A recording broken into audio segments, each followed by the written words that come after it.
Today we're reading The Wonderful Wizard of Oz, from Classic Adventures.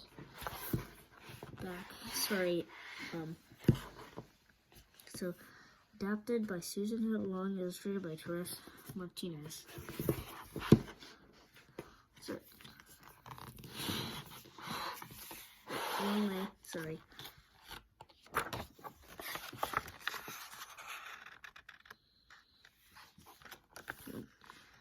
The Wonderful Wizard of Oz by Chapter 1. Dorothy Gale lived with her Aunt Em and Uncle Henry on a farm in the middle of Kansas. The house was weathered and gray with faded gingham curtains in the windows and good simple food on the table. Dorothy had a little dog, Toto, and knew every inch of the farm and every step of the dry, flat road to and from it, up to a point, that is. There was sometimes wonder about the great wide world. Dorothy had never traveled far from the front porch step. One day, Uncle Henry sat in that very step, stroking his long gray beard and watching the darkening sky. "I don't like the look of those clouds," he said to Dorothy. Toto whined in Dorothy's arms. She hugged him close. Strange, Dorothy said. Doesn't the sky seem a bit green?" Uncle Henry grunted. "There will be a change in the weather, mark my words," he said. With that, a blustery gust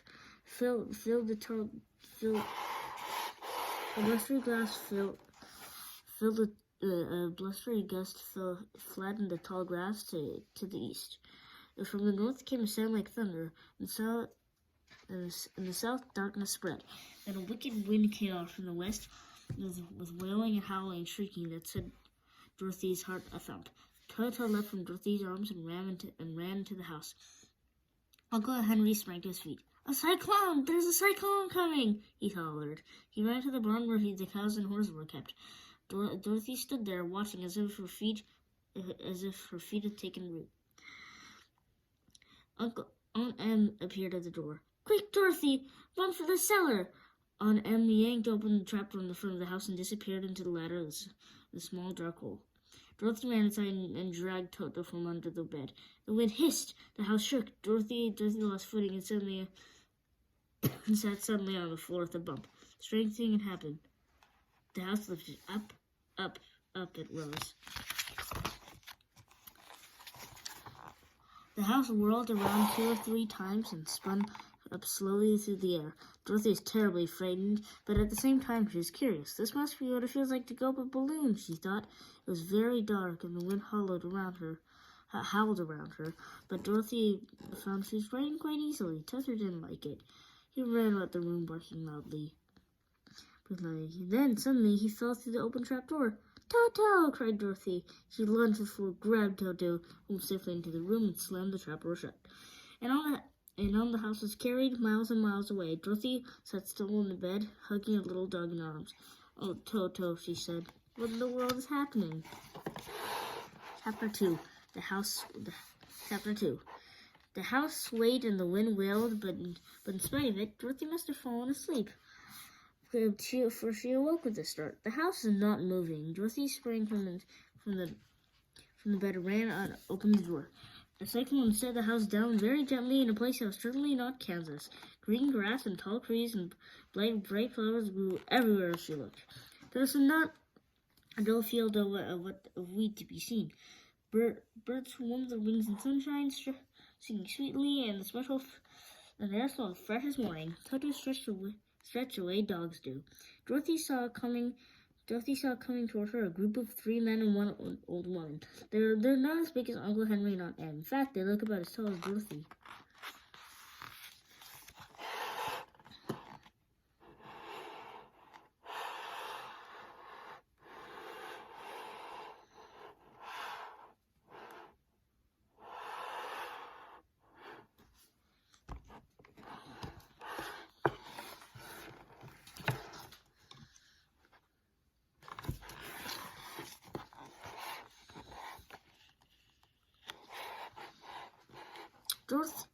Dorothy was only a little afraid.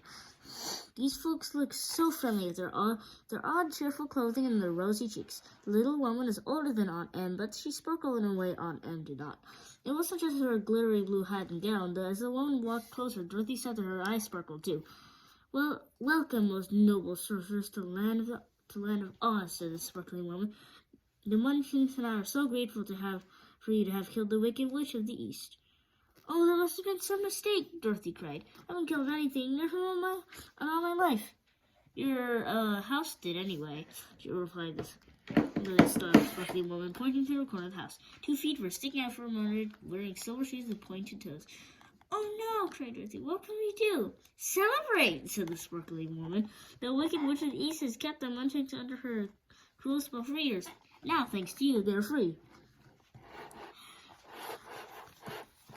"I'm the Munchkins' friend," said the woman. "I'm the Good Witch of the North." "I'm Dorothy Gale," said Dorothy, "of Kansas. Excuse me, but I thought all witches were wicked." "Oh no," said the Good Witch. "There are 4 witches in the land of Oz. 2 of us who live in the north and south are good. And those who lived in the east and west were indeed wicked. But now that you've killed one of them, there's only one bad witch left in Oz, the Wicked Witch of the West."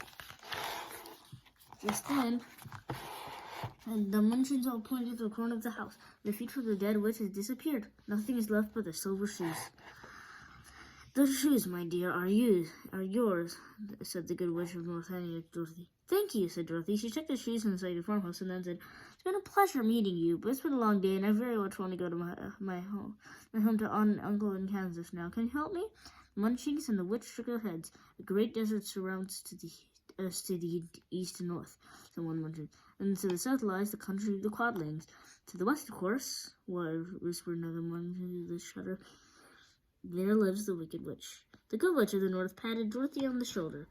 "I'm afraid you have to live with us." Dorothy burst into tears. The kindly Munchkin started sobbing too.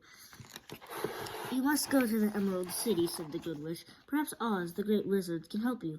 "How do I get to the Emerald City?" asked Dorothy. "You must walk," said the Good Witch. "It's a long journey through a country that is sometimes pleasant and sometimes dark and terrible. However, I'll give you my kiss. No one will dare to harm a person who has been kissed by me, the Good Witch of the North." She gave Dorothy a tender kiss on the forehead. "Won't you come with me?" Dorothy pleaded. "No, my dear, I cannot," replied the Good Witch. But you have no trouble finding the way. The road to Emerald City is paved with yellow brick. Don't be afraid. Remember, you bear the shining mark on my kiss. Goodbye, my dear." With that, the Munchkins left, waving goodbye to Dorothy and wishing her a pleasant journey. The Good Witch whirled around 3 times and disappeared. Poof!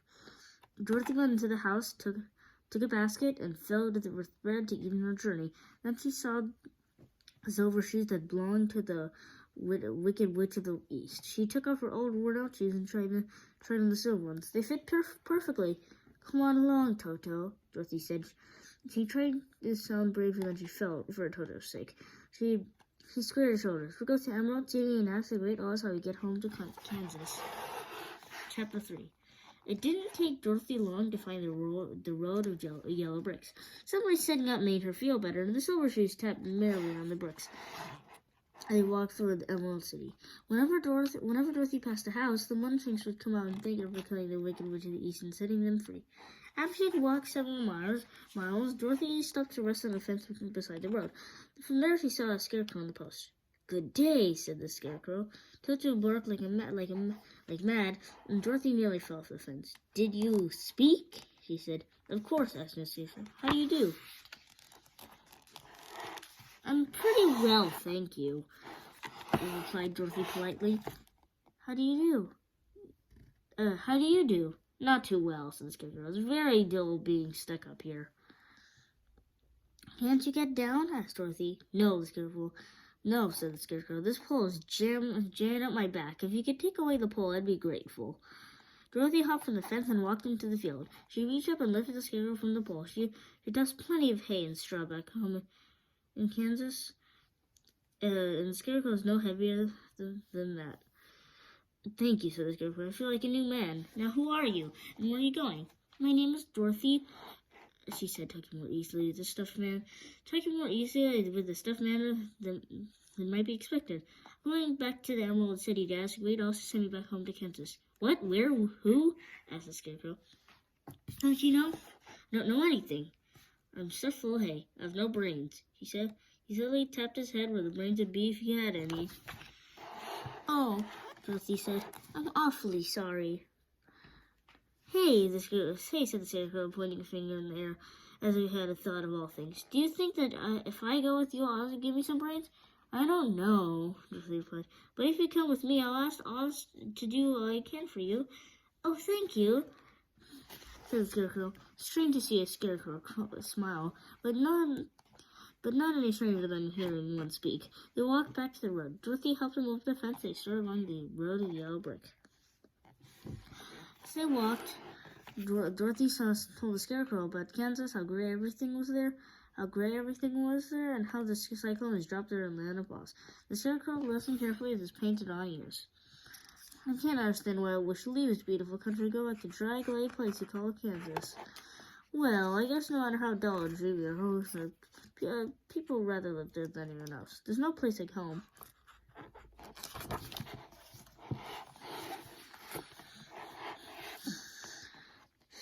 Toward evening, Dorothy and the Scarecrow came to a forest where the trees grew close together and nearly in knots. Suddenly, Dorothy heard a deep groan. She looked around. Sitting there, perfectly still beside a partly chopped tree was a man made entirely of tin. Did you groan? She asked him. Yes, squeaked the Tin Woodman. Please, oil. Dorothy found an oil can and used it to oil his rusted neck, arms, and legs. Thank you, said the Tin Woodman, moving all around. I've been rusted for a year ever since sudden rain. How do you happen to come along? We're on our way to the Emerald City to see the Great Oz, said Dorothy. I want him to send me home, and the Scarecrow wants him to put brains in his head. The Tin Woodman patted his chest. Do you suppose Oz could give me a heart? He wondered. I don't see why not, said Dorothy. Come along with us, said the Scarecrow.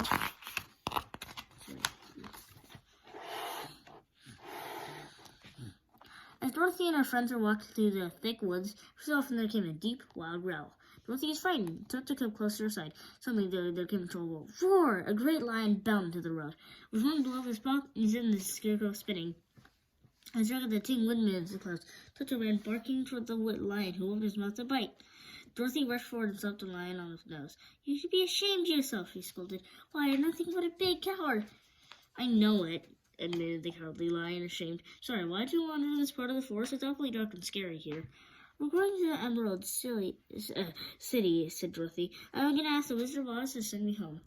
I'm lost for him for a heart, said the Tin Woodman. Ask for brains, said the Scarecrow. May I go with you as a cowardly lion? I'd like to ask you a wizard for a bit of courage. Of course you may come, said Dorothy. So once more, the little company set off.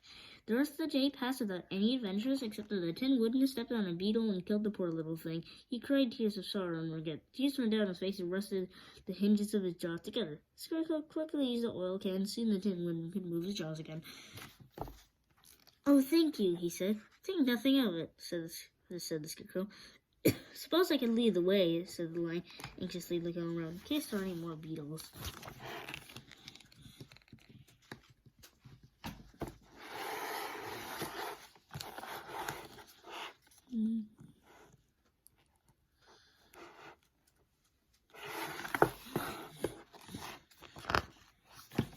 Chapter 4.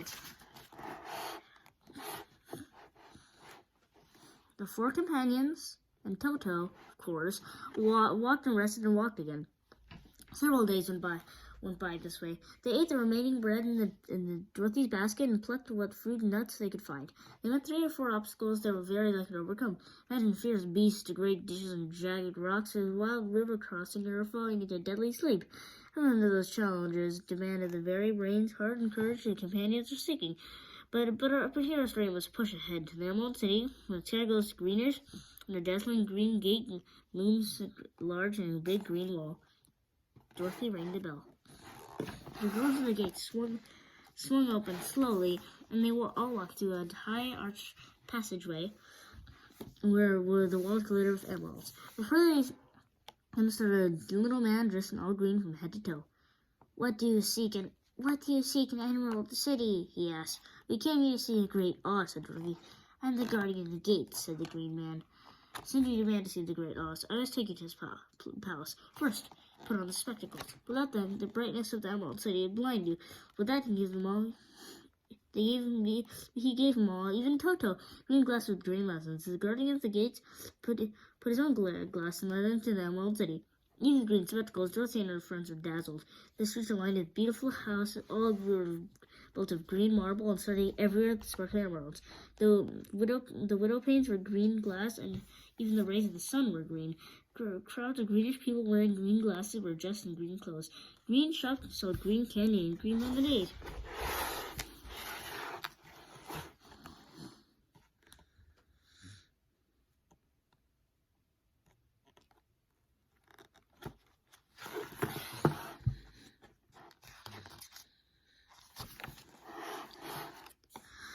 The guardian of the gates led them to the Palace of Oz. The soldier with a long green beard stood before the palace door. These strangers demand to see the great Oz, said the guardian of the gates. The soldier nodded, left, and returned after a long time. Have you seen Oz? And Dorothy asked the soldier. No, said the soldier. I've never seen him. I don't know anyone who has, but I spoke to him as he sat behind the screen. When I mentioned the silver shoes you wear, they said he'd grant you any of an audience, one by one. Dorothy is the first to be called to the throne room. In the middle of the room, there's an enormous throne of green marble, sparkling with emeralds. On the throne stood an enormous head. The eyes turned slowly and looked at Dorothy. Then the mouth moved. I am Oz, the great and terrible. Who are you, and why do you seek me? Dorothy swallowed her fear. I'm Dorothy, the small and meek. I've come to you for help. How'd you get the silver shoes? Oz boomed. I got them from the Wicked Witch of the East when my house found her and killed her, said Dorothy. Where do you get the mark upon your forehead? That's a good witch in the north kissed me, said Dorothy. What do you wish me to do? Oz asked. Oh, please send me home to Kansas. If you wish me my power to send you home, you must do something for me first. What must I do? What must I do? Asked Dorothy. Kill the Wicked Witch of the West.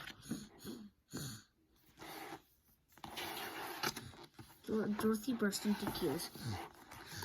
I never killed anything on purpose, and if I wanted to, how do you expect me to do it? I do not know, said the wizard in a ghastly voice, but that is not my answer. Now go, and I do not ask to see me again till you have killed the Wicked Witch. Oh, but it was hopeless, but one by one, and each of Dorothy's friends called in, he's knocking to the throne room. Before he could grant anyone the wish, Oz demanded the same dreadful duty, kill the witch. Chapter 5. And so they set off their terrible task. They headed west where the sun sets. The Emerald City is soon left far behind. The ground became rougher and hillier. The sun shone in their hot faces. Still, they trudged on. Now the Wicked Witch had only one eye, but it was as powerful as a telescope. So it was that when she looked out from her castle, she saw Dorothy and her companions a long way off. Curses, said the witch. She hated intruders. She uttered the words of magic spell. There was a rush of many wings and a great chattering. In a flash, a crowd of winged monkeys surrounded the witch. Go to the strangers who are within my land. Bring the girl to me, the Wicked Witch commanded. So away the winged monkeys flew.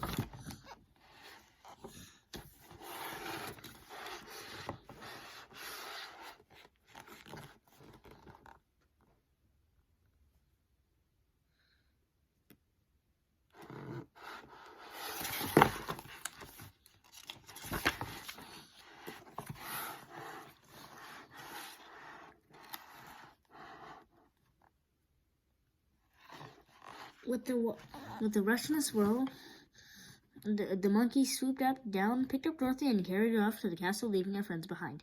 Curses, said the witch as he saw the mark of the good witch kiss on Dorothy's forehead. The girl is protected by the power of good, which is greater than the power of evil. When she figured out what to do, the witch kept Dorothy prisoner and gave her all kinds of chores, paring her witchy socks, washing dishes, and scrubbing floors.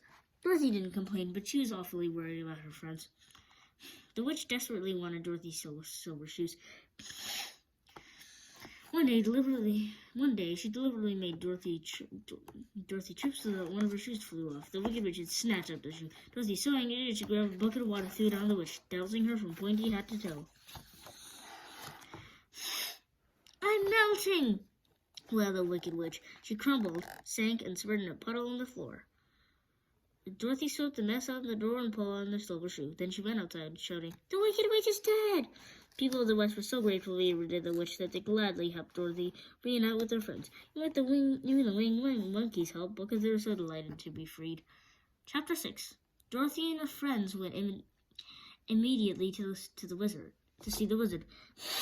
To their surprise, a song goes, "Oz, the Great and Terrible, why are you here?" "We destroyed the Wicked Witch at the West," cried Dorothy. "Now throw the bucket of water. Now I've come to claim what you promised. Remember, you..." Stop! The voice commanded. "I must have time to think it over." You've had plenty of time to think," said the Tin Woodman. "I can't wait another day," said the Scarecrow. The Cowardly Lion tipped over the screen that stood in the corner. The screen fell to crash. There, standing in the corner, was a little old man.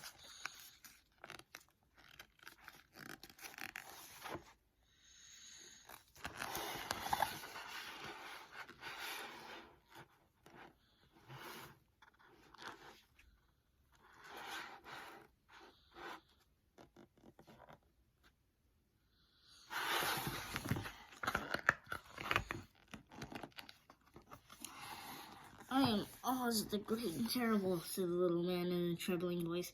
"Don't hurt me." "Nobody's going to hurt you," said Dorothy. "I just be the Great Wizard. Why do you look like a regular old man?" "Well, you see, I was born in Omaha." "Omaha, that isn't far from Kansas," cried Dorothy.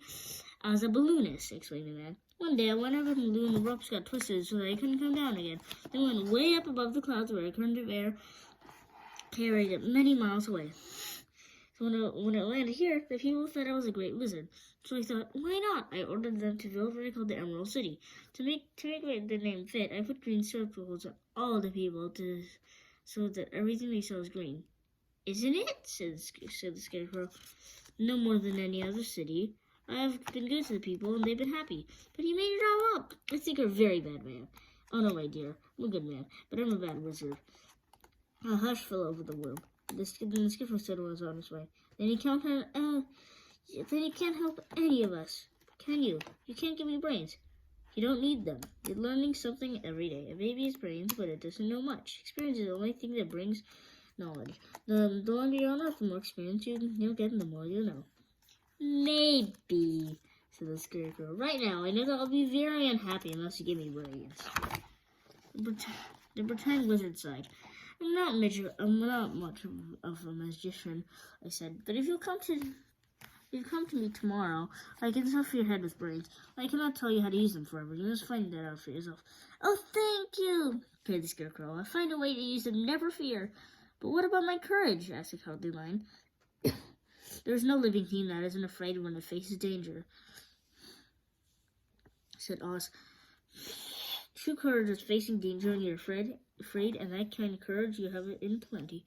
"Perhaps," said the Cowardly Lion. "But I'll be very unhappy unless you give me a sort of courage that makes it feel afford that he's afraid."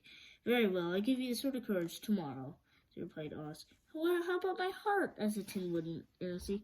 "Hearts can break, you know. You're lucky not to have one." "Perhaps," said the Tin Woodman, "but I'll risk a broken heart if you give me one." "All right, come tomorrow and you shall have a heart. And now," said Dorothy, "how am I going to get back to Kansas?" Said Oz in deep thought. "I believe the best way to get out of here would be through the air. I can't call up a cyclone like the other one that brought you here, but I can make a balloon. There's only one thing I ask in return. Keep my secret. Tell no one I'm not a wizard and never have been. They'll agree to say nothing." Chapter 7. The next day, the so-called wizard made good on his promises.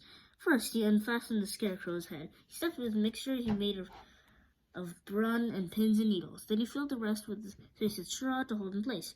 For the Tin Woodman, he cut a small hole in the Woodman's chest and put it in plenty hard made of silk and stuffed with sawdust.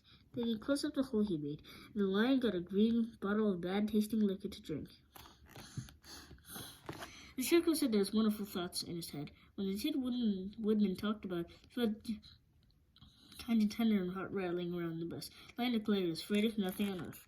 When the Wizard of Oz set out making a hot air balloon, he put strips of silk into shape, and Dorothy sewed them together. It only took 3 days to do the job. After that, Oz coated the silk with glue to make it ready to make it all right, airtight. With the basket and ropes, the hot air balloon was ready to fly with them both away. "Oh," said Dorothy, "are you coming with me?" "Yes," said Oz. "I've been growing tired of pretending to be what I'm not. I'd rather go back to Kansas with you and join the circus." And so the day came to go home. Oz announced that the Munchkins he was going to visit a brother wizard who lived in the clouds.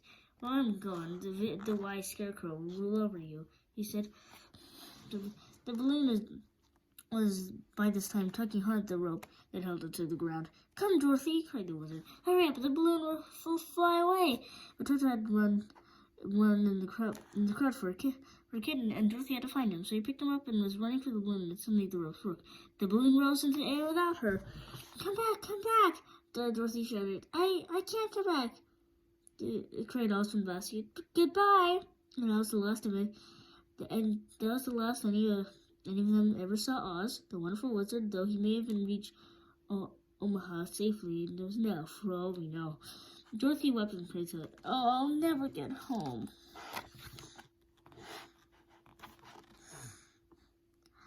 "It isn't so bad, Dorothy," said the Scarecrow, patting her shoulder. "We can all live here together." "We love you," said the Tin Woodman. "I love you too, but I don't want to live here. I want to live with Uncle Henry and Aunt Em. I want to go home. Isn't there something that might help me?" A voice came from the crowd. Glinda might! A voice belonged to a soldier with green beard. He'd guarded the throne room for a long time, and he heard a thing or two. He decided that the campaign had traveled to meet Glinda, the Good Witch of the South, and so they did. I just imagine the journey. Fighting trees that came alive and battling hammerhead creatures, not to mention tigers and elephants and bears. And the friends arrived at Glinda's the Good Witch's castle.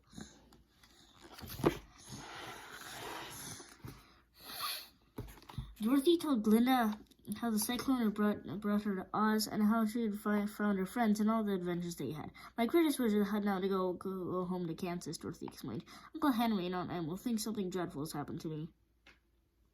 "Your silver shoes will carry you back to Kansas, my dear," Glinda said. "If you'd known, you could have gone home all the day you came."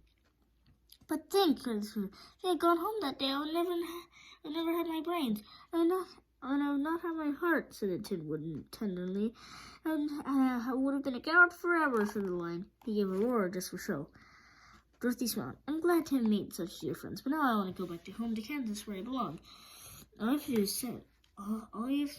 you have to do is tap your heels together 3 times and wish the shoes to carry you to wherever you wish," said Glinda.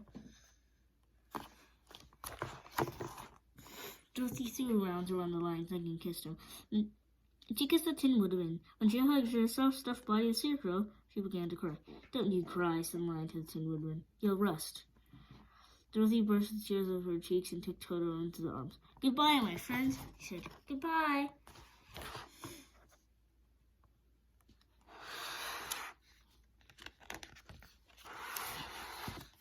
Dorothy tapped her silver shoes to 3 times, saying, "Take me home to Aunt Em!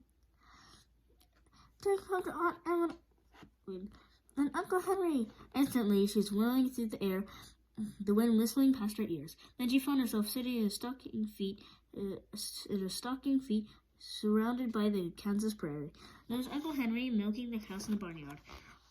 Aunt Em came out of the farmhouse, and Dorothy ran through her, crying, "Aunt Em! Aunt Em, my darling child," said Aunt Em, hugging and kissing Dorothy. "Where do you come from?" "From the land of Oz," said Dorothy. "Toto did too. Oh, and Aunt Em, I'm so glad to be home again."